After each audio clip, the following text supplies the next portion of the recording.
Hello guys, দেখুন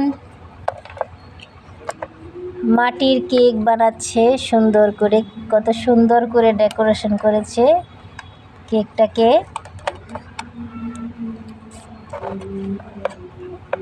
আমরা সত্যিকারের কেক বানালেও মনে হয় এত সুন্দর ডেকোরেশন করতে পারবো না। দেখেন বাচ্চারা কত সুন্দর একটা ডেকোরেশন করে কেকটাকে বানিয়েছে। চমৎকার হয়েছে কেকটি। তো তোমরা কেকটা কাটো। এবার কাটো, কি দিয়ে কাটবে কেক? আমরা সবাই মিলে সেলিব্রেশন করি। ধরো ধরো।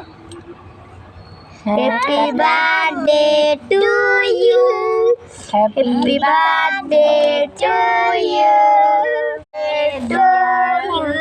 মাটির cake, happy birthday to you. Wow, খুব মজা। কেকটা কেমন হয়েছে অবশ্যই আপনারা কমেন্টে জানাবেন। ভালো লাগলে অবশ্যই পেজটাকে লাইক কমেন্ট করে শেয়ার করে পাশে থাকবেন। আল্লাহ হাফেজ।